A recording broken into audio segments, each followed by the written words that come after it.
Now, if we're being honest, there aren't many secrets left in the WWE, a publicly traded juggernaut that formally abandoned the thin pretense of kayfabe way back in 1989. Everybody knows that pro wrestling is quite the obvious sham. Everybody knows that small razor blades are used to shed blood. Everybody apparently knows everything about the sport we pertain to love. But there are still some secrets that the WWE do try and keep under wraps. Problem is, though, there's a lot of loose lips working at that company, and they have sometimes come to light without ever meaning to. So let's take a look at them. As I'm Jules, this is WhatCulture.com, and these are 10 times WWE leaked top secret information. Number 10. The WrestleMania 3 attendance. WWE and Dave Meltzer used to enjoy a cordial relationship. Cordial enough, bizarrely, for WWE to drop the Carney Act and casually reveal the truth behind one of its most blustering falsehoods. For years, WWE insisted that 93,000 fans were drawn to the Pontiac Silverdome in Detroit to watch Hulk Hogan body slam Andre the Giant. It's a typical WWE embellishment. Raw is the longest-running weekly episodic show in TV history. Survivor Series is the one night a year that stars of Raw and SmackDown compete head-to-head. Randy Orton is an in-ring legend, and other such falsehoods. But of course, it was an embellishment, as Dave Meltzer clarified. Meltzer was first alerted to WWE's barefaced lie by Zane Bresloff, who worked on the local promotion. Any suggestion that Bresloff had played down the figure, given his later defection to WCW, was brushed aside by WWE itself, who confirmed the real number to be 78,000. This itself has been disputed in a very interesting piece by David Bixenspan, but the bottom line is that the WWE all but said that they were bullshit as to, of all people,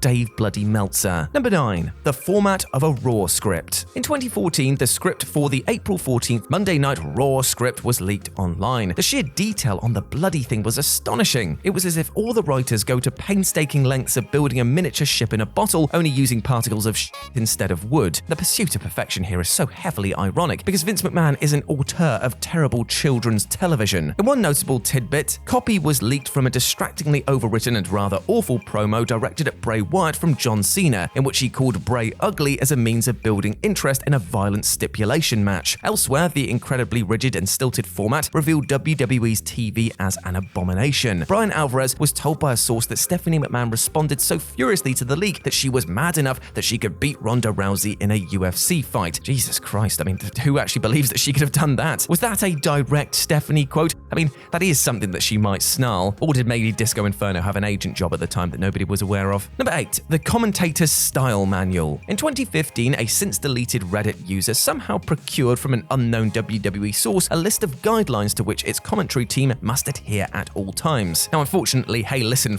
heads, it's time for Monday Night Raw wasn't on it. The best thing that Michael Cole ever said wasn't on WWE TV, which is actually really saying something. Incredibly, this was on it though, the first line of it in fact. Manufactured passion is the kiss of death. Jesus wept. Other guidelines included, take the high road, don't be crude, especially with the divas. And yet Corey Graves does an impression of Jerry Lawler most weeks. But wait, there's more. Fully understand the heritage and the history of the business, as it gives what you're doing today more credibility. I mean, how are they meant to respect it when they don't even call what they do wrestling? In the Describe the Environment section, the commentators are instructed to describe what the fans are doing and why, which is strange because Cole never once said cheering Daniel Bryan in defiance because they think the booking is dog shit.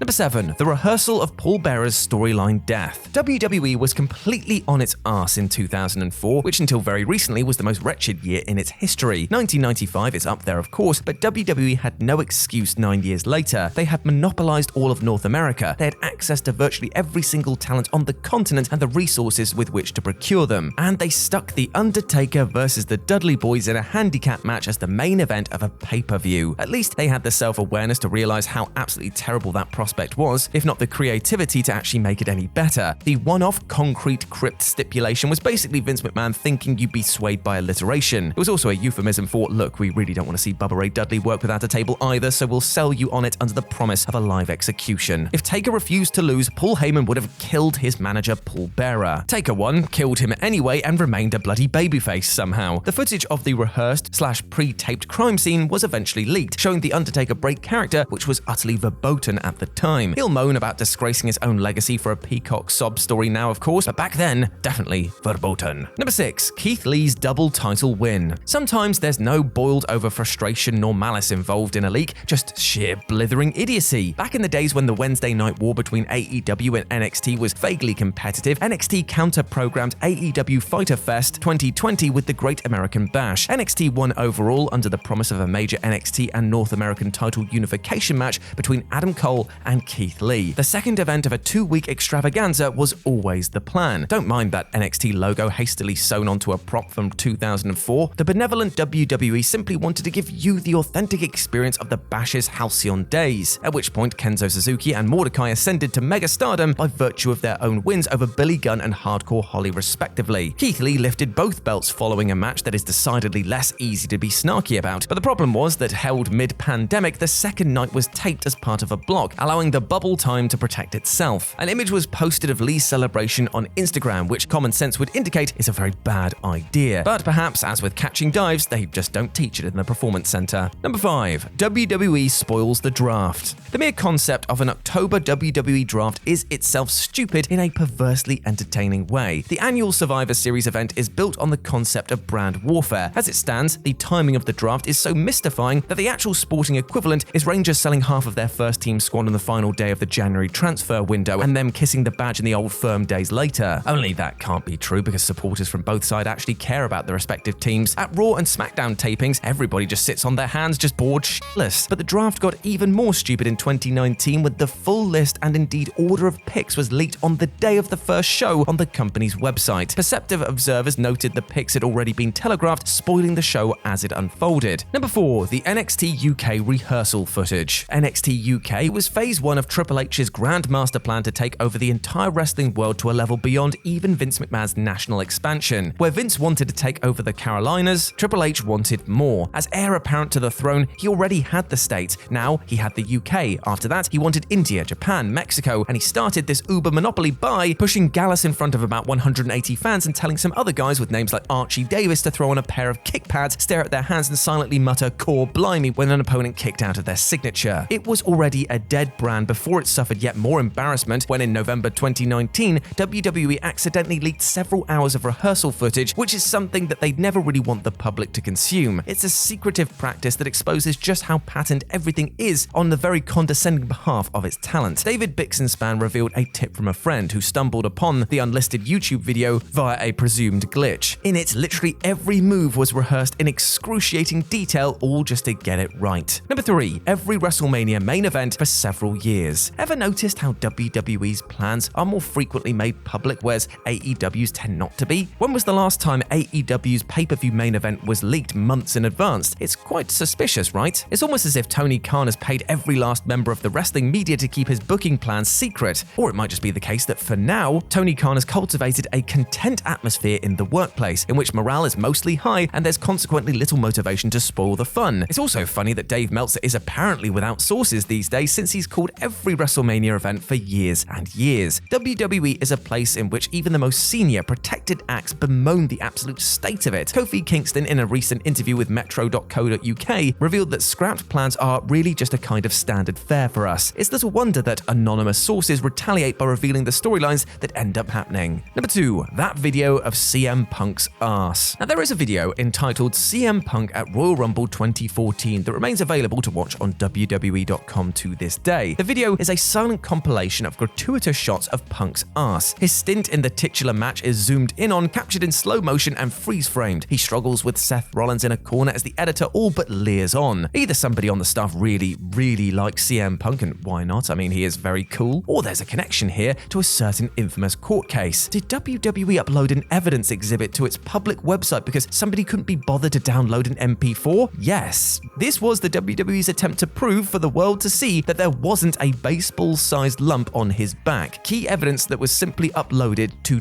.com. And number 1, an early pandemic misjudgment. In the early days of the COVID-19 pandemic, WWE held shows on a closed set with minimal original content spliced with recent matches, which, while practical and more safe, the fewer people in an enclosed space the better, didn't half make for some emotional whiplash. Watching a stadium full of fans enjoying the Royal Rumble before a sharp pivot to an echoey, eerie, "Oh, now I remember the world is completely f***ing over" empty arena was just awful. You can't really blame the talents involved for not volunteering to do anything during a commercial break, but WWE was thick enough to forget that certain international markets didn't align with their broadcasts. The result, in the case of Bayley and Sasha Banks versus Alexa Bliss and Nikki Cross, was 2 full minutes of just pure nothing. Usually the ad break is just a slow heat spot anyway, but since nobody was watching in the venue either, the match just simply stopped. Yes, this expose was mildly humiliating for all involved, but since the reaction was identical identical to most Raw tapings post-pandemic, what difference did it even make anyway? And there we go, my friends. Those were 10 times WWE leaked their top secret information. Hope you enjoyed that, and please let me know what you thought about it down in the comment section below. As always, I've been Jules. You can go follow me over on Twitter at RetroJ with a 0. You have been awesome. Never forget that, and I'll speak to you soon. Bye.